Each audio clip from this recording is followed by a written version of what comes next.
right, what we're going to do here today, we're going to talk about how we tuck point. This all here right here is all ruined because it's all cracked up. So what we're going to do is we're going to take a hammer, bust all these bricks out, and then we're going to take cement and we're going to just smear it all over it, charge it as much as we can. That's it. That's how you tuck point. Bye. Have a nice day. So Ron, tell me a little bit about what we're doing today. All right, Doug, we're going to do some tuck pointing today.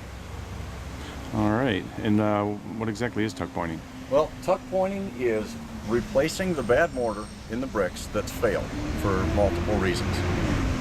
What are some of those reasons? Well, in Michigan especially, weather. So Ron, is it a rule of thumb that you would go ahead and draw all over the walls? What's all that about? No, actually the customer did this and it helps Really? a lot. The first time I came out with the customer, we walked around the house, took a look. I tried to show him what to look for. He already had some understanding of what he needed. That's why they called us out. But what makes both of our understanding better is if he can take the time to do this and mark all of the joints, and he did this all the way around the house, that he felt that he wanted repaired, then I know exactly what I'm going after and we're on the same sheet of paper. So this is wonderful when a customer will take the time to do this.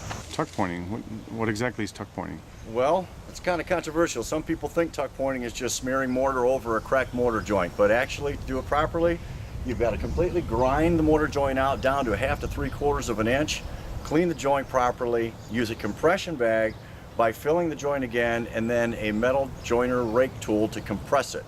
And then you brush it for a cosmetic finish. Without all those elements, tuck pointing is neither cosmetic nor structural. So it's just a fast little fix that's not going to work permanently. So I take it you're going to show me what a mortar joint is exactly and how The mortar joints are right in here.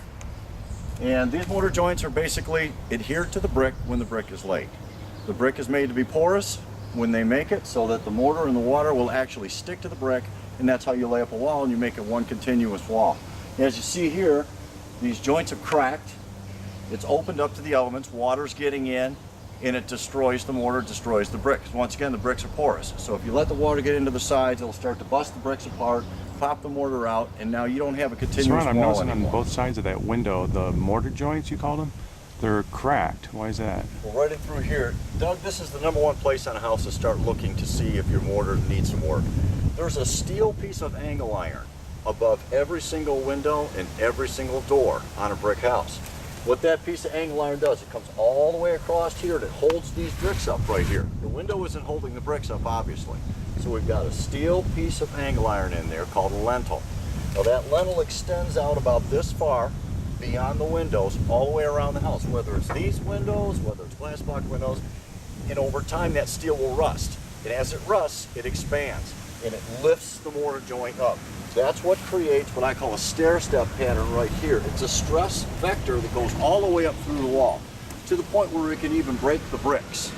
And it's not a coincidence this broken brick is above this window. It's because that steel lintel has expanded and pressurized this wall to the point where it snapped that brick right in half.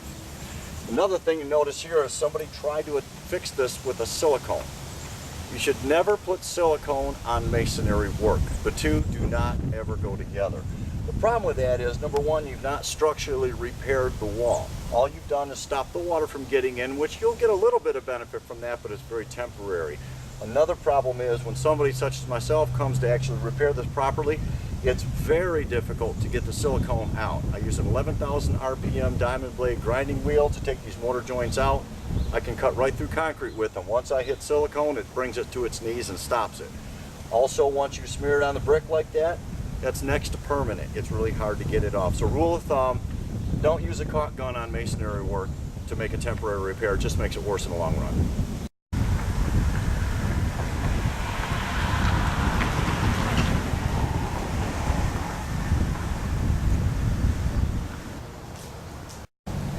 Okay, Ron, I got a question. On the mortar, when you're replacing the mortar, is it going to look the same as the rest of the mortar, if the mortar you're not working on? That's a good question, Doug. You're talking about color matching, I'm assuming. Right. Okay. There are a lot of mortars out there on houses that have colored pigment in them. You've seen reds, you've seen yellows, tans, all kinds. This particular mortar doesn't have any color matching in it, so we're not going to be adding any tint to our mortar. It will dry a little bit lighter color than this, but this mortar is weathered, so when our new mortar weathers, it should match up nicely. But for example, if this were a red mortar in here, The tints are readily available. We can go down to the local Home Depot, we can get a liquid or a powder form tint, and you mix up a few samples, and yeah, you can play with the color with the mortar, and you can get a very, very nice match on that.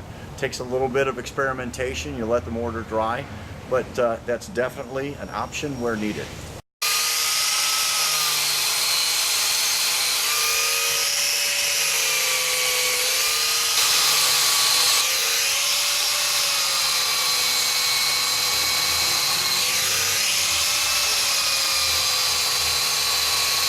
So is this the first step, Ron? Yeah, this is the first step, Doug. We took the areas that the mortar was cracked in, and we used a diamond blade grinder. We grind them in about 3/4 of an inch.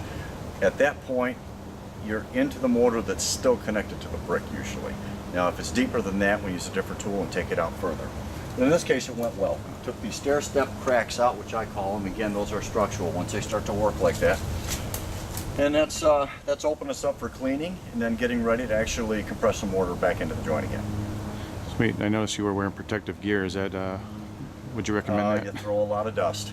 You absolutely have to wear eye protection and a dust mask anytime you're grinding. Okay, so what's the next step after you're done grinding? The next step will be cleaning the joints. And after I get the joints good and clean, get all the dust out of them, get all the debris out of them, then we're getting ready to mix mortar and fill our tuck point bags and start actually filling the joints back up again. Is that just a matter of brushing it out? We brush it out and we hose it out. Uh-huh. All depends on basically where we're at and what the needs are. In this particular case, we've got a very smooth grind with this type of brick. It's going to brush out very, very nicely, and then we'll clean the joint and make sure that all of the dust is off of it. If it were a different type of brick that had a real rough surface on it, we may need to get a little bit of pressure on it, but whatever needs done, we've got to clean it properly before we start to put the new mortar on, or it's not going to adhere properly. Cool. All right.